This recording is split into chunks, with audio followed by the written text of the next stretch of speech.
I'm Dr. Sean from vitalitytherapy.ca, and today Kevin and I were going to be talking to you about breathing. One of the biggest influences on breathing is actually stress, which who doesn't have stress in their life? Today what we want to do is show you some easy tools on how you can decrease stress with breathing.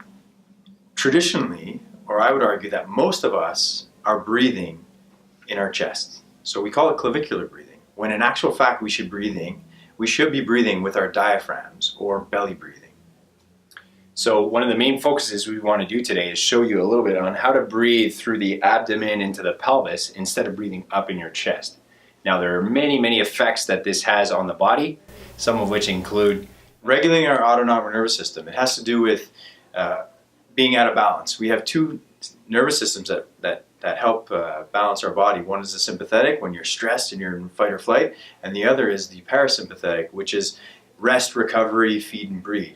And we're walking around, the majority of us, in this sympathetic state, so we need breathing to help bring us back down into this parasympathetic state.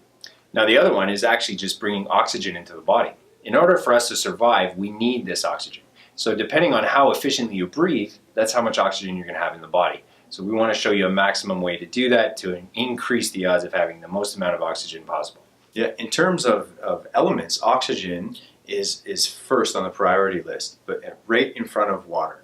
So if you need to check out our video about water and you haven't done so yet, you can find that on our website. One of the other really cool things about learning how to breathe efficiently is it also brings you back towards center of your body. So picture this, most of the times we're running around up here, right? We've got 1,000,001 things to do, or we're in left field.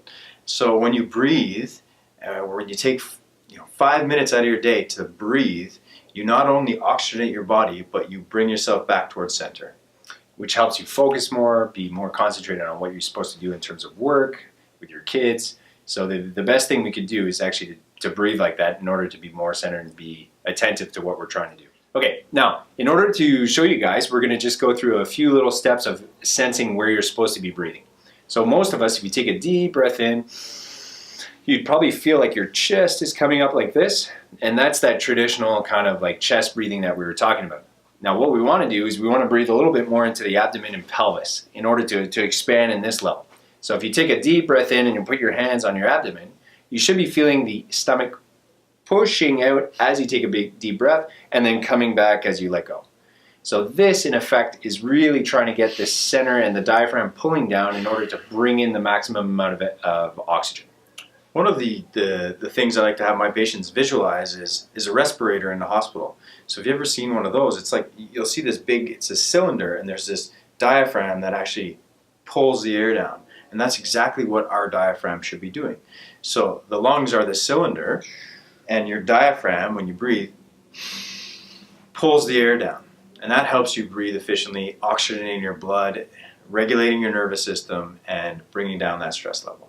So basically, these tips could be best used, one, when you're at work and you're trying to concentrate, two, when you get back home and you want to try and get back into the beat of family life, but then also before you go to bed in order to calm your system down and be able to sleep properly to recover for the next day. Yeah. One of my favorite times to do these breathing exercises is in the morning when I wake up and at night before I go to bed. So if you want more tips on health, please join us at vitalitytherapy.ca, and we look forward to seeing you. Cheers.